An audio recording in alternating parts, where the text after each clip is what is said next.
This is Ken Smith reminding you it happened today, May 7th, but the year was 1700.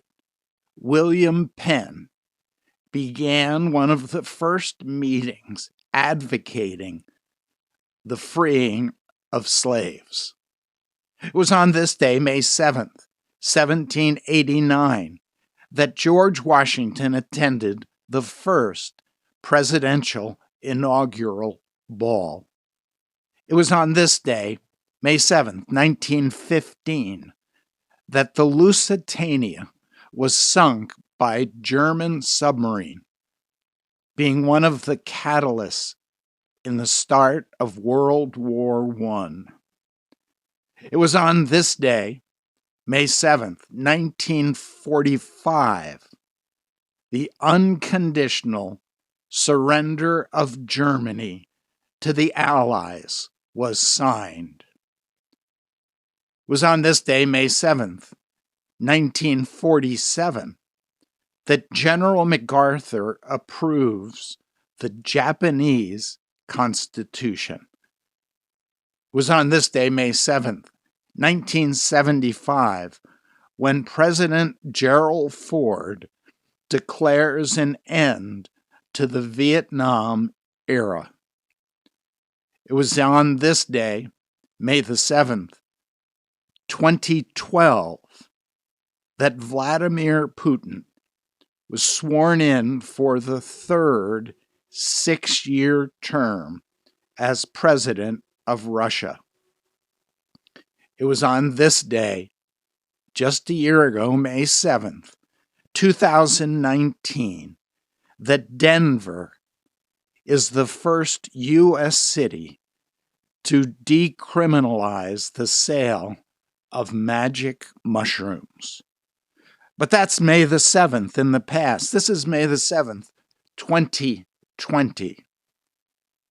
And according to a poll, most Americans say they doubt the U.S. death count related to the virus.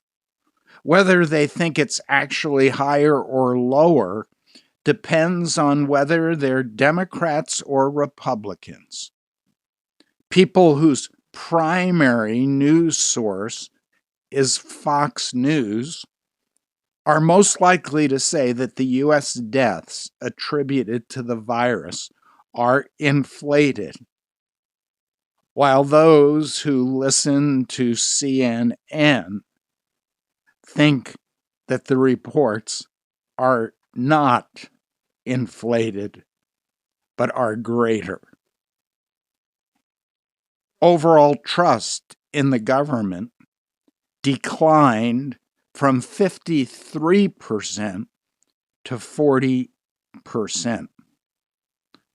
Trust in state governments has dropped, mostly in Florida, Georgia, and Texas, where governors pushed for fast reopenings, while trust of state governments has maintained level in California, New York, and New Jersey, where early openings did not occur.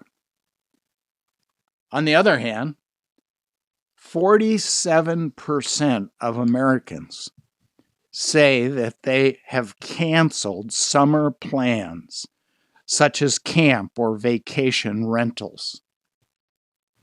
60% of Americans say they're concerned that schools will not reopen in the fall. 63% say they're concerned about food shortages in the next month. 1 in 5 people say they've donated in the last month to charities providing food to those in need. At the same time, there's been some softening around how much risk Americans are attaching to various activities and how much risk we're willing to take. 26% said they've visited friends or relatives in the last week, an increase for 2 weeks in a row. Social distancing may break down first, not among people rushing back to stores or the office, but those to decide on going to visit relatives and friends again. Self-quarantine and social distancing is still in place, but we're getting into a full-blown season of spring, and people are beginning to poke their heads out. California will begin reopening several types of businesses this Friday. Starbucks plans to reopen more than 85% of its U.S. stores by the end of this week.